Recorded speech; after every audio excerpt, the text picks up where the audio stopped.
और deputy CM जी तो वहाँ पे सदन में बाकायदा फ़ोटो लेकर एक तस्वीर दिखाते हैं कि जो लोग इस समय सीरप कांड में फ़रार हैं, उन लोगों का कनेक्शन जो है वो सपा मुखिया अखिलेश यादव के साथ है। तो जवाब तो आपको ये देना पड़ेगा कि आरोपी क्यों फ़रार चल रहे हैं, उनको पकड़िए ना। आप किसी दूसरे पे आरोप मत लगाइए, आप काम पे अपने फोकस करिए कि जो आरोपी फरार चले उनको पकड़िए। उत्तर प्रदेश के सीएम और उत्तर प्रदेश के पूर्व सीएम दोनों के बीच की जो ये गर्माहट है, ये मुझे लगता है इस ठंड के मौसम में और ज़्यादा बढ़ने वाली है। ये सारी चीज़ें बयानबाजियों तक ही सीमित रह पाएँ और असली गुनाहगार जो है वो खुलेआम घूमता रहे, बच जाए, कोई दूसरा गुनाहगार साबित हो जाए। लेकिन इस हाउस में तो अखिलेश यादव मौजूद नहीं होंगे। सदन के भीतर अगर नहीं सुनी जा रही है आपकी बात, तो आप सदन के बाहर किसने रोक रखा है?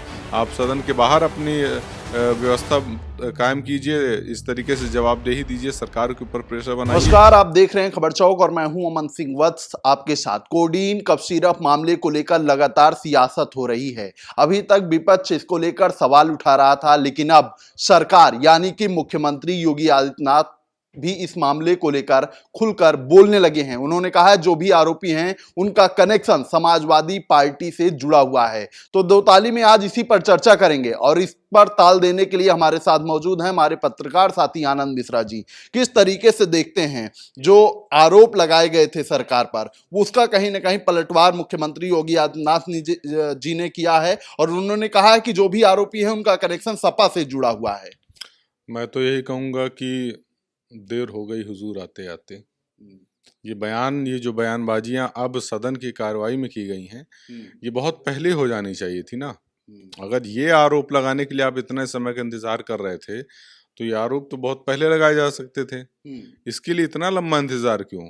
और डिप्टी सीएम जी तो वहाँ पे सदन में बाकायदा फोटो लेकर एक तस्वीर दिखाते हैं कि जो लोग इस समय सीरप कांड में फरार हैं, उन लोगों का कनेक्शन जो है वो सपा मुखिया अखिलेश यादव के साथ है। तो ये तस्वीरें रिलीज होने में इतना समय लग गया, मुझे लगता है कि जो आईटी सेल उसको खंगालने में समय लग गया होगा, उसको कनेक्शन जोड़ने में समय लग गया होगा, बहुत समय तक रिसर्च किया होगा कि शायद कहीं ना कहीं कोई ना कोई कनेक्शन तो मिल जाए, कुछ तो मिल जाए जहाँ से जोड़ के इसको दिखा दिया जाए। तो जोड़ने में थोड़ा समय लगा, लेकिन मुझे लगता है कि खैर कामयाब हुए कहीं ना कहीं से जोड़ने में। अब इसके पीछे कहानी कितनी सच है, ये तो लोगों के लिए एक खुद में रिसर्च का विषय है कि आप देखिए कि जो चीज़ें बताई जा रही हैं क्या वाकई में वैसी हैं या सिर्फ हवाई बताई जा रही हैं कि ये अखिलेश यादव से इसका कनेक्शन है। तो मुझे लगता है कि सरकार को इसमें खुल के जवाब देने की जरूरत है, सफाई देने की जरूरत नहीं है, किसी दूसरे पे आरोप मढ़ने की जरूरत नहीं है। जो लोग फरार चल रहे हैं वो फरार क्यों चल रहे हैं? सवाल तो ये है। सरकार आपकी है, कानून व्यवस्था आपकी है, आरोपी फरार चल रहे हैं, तो जवाब तो आपको ये देना पड़ेगा कि आरोपी क्यों फरार चल रहे हैं, उनको पकड़िए ना। आप किसी दूसरे पे आरोप मत लगाइए, आप काम पे अपने फोकस करिए कि जो आरोपी फरार चले उनको पकड़िए। जो इस हत्याकांड, जो इस कांड के पीछे जो गैंग चल रहा है, उस गैंग को पकड़िए। आपकी कानून व्यवस्था इतनी चुस्त दुरुस्त है, फिर आप इतने ढीले क्यों पड़ जा रहे हैं? हाउस सेशन की शुरुआत हो चुकी है, पहले दिन इसकी चर्चा भी हुई, विपक्ष भी कई तरीके से इसका विरोध करता हुआ नजर आया। क्या लगता है आने वाले दिनों में जब सेशन चलेगा इसको लेकर मुद्दा गरमाता हुआ दिखेगा? देखिए, जिस तरीके से अखिलेश यादव जी ने अभी ट्वीट करके इस बयान की जो निंदा की है, उन्होंने कहा कि जब किसी को कुछ नहीं मिलता है तो दूसरे पे आरोप लगाने लगते हैं। इससे कहीं ना कहीं माहौल जो है अब गर्म होने वाला है। अब उत्तर प्रदेश के सीएम और उत्तर प्रदेश के पूर्व सीएम दोनों के बीच की जो ये गर्माहट है, ये मुझे लगता है इस ठंड के मौसम में और ज़्यादा बढ़ने वाली है। और चूंकि अब सदन चलने वाला है तो इसमें और ज़्यादा चर्चा होगी और इसमें बहुत ही तगड़ी बहसबाजी होगी। मुझे लगता है कि इसमें विपक्ष की जिम्मेदारी है कि इस मुद्दे पे सरकार को घेरे और उनसे जो उचित जवाबदेही है वो तय करवाए, क्योंकि जब तक आप सरकार को दबाव में नहीं लेंगे, हो सकता है कि फिर ये सारी चीजें बयानबाजियों तक ही सीमित रह पाएं और असली गुनाहगार जो है वो खुलेआम घूमता रहे, बच जाए, कोई दूसरा गुनाहगार साबित हो जाए। लेकिन इस हाउस में तो अखिलेश यादव मौजूद नहीं होंगे, तो क्या लगता है विपक्ष की तरफ से जो विपक्ष का दायित्व होता है उसको निभा पाएगा विपक्ष और आवाज उठा पाएगा मजबूती से इसको लेकर? देखिए, सदन में हो या ना हो, लेकिन दबाव तो आजकल लोग दबाव तो सरकार पे सोशल मीडिया के माध्यम से ही बना देते हैं।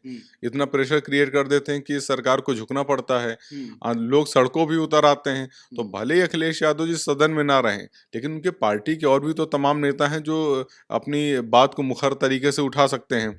सदन के भीतर अगर नहीं सुनी जा रही है आपकी बात, तो आप सदन के बाहर किसने रोक रखा है?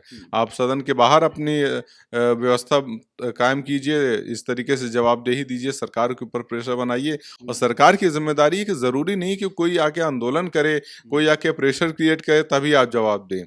आप जिस पारदर्शिता की बात करते हैं वो पारदर्शिता यही है कि अगर कोई कानून व्यवस्था को तोड़ रहा है, अगर कोई ऐसा कृत्य कर रहा है जिससे समाज के लोगों का पैसा जो है बर्बाद जा रहा है और समाज में एक भ्रष्टाचार पनप रहा है, तो उसको खत्म करने की जरूरत है। हम वोट किस लिए देते हैं? वोट इसीलिए तो देते हैं। सरकार किस लिए बदली जाती है? इसलिए बदली जाती है कि आप पिछली सरकारों से बेहतर प्रदर्शन करें, ना कि इसलिए बदली जाती है कि आप पिछली सरकारों पर वही आरोप लगाते रहें और ये कहें कि भाई देखो इनके वाले में तो भ्रष्टाचार 20 रुपए का था, हमने तो 18 रुपए का ही किया है। तो वो जो 20 से 18 किया हमने इसलिए थोड़ी वोट दिया है, हमने वोट दिया है कि आप 20 रुपए से उसको 0 रुपए पे लेके आए।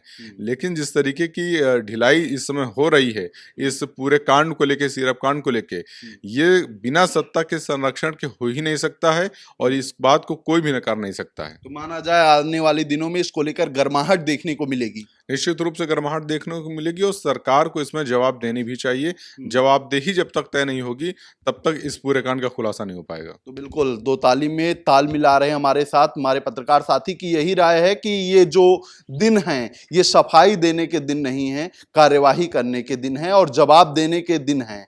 फिलहाल आज की दो ताली में इतना ही। ऐसी खबरों को आपके बीच में लेकर आते रहेंगे, तब तक देखते रहिए खबर चौक। कैमरा पर्सन अभिजीत के साथ अमन सिंह वत्स, Lucknow. New Public Inter College Lucknow. Admission open. For more information call 0522 282232 or 7755 089585.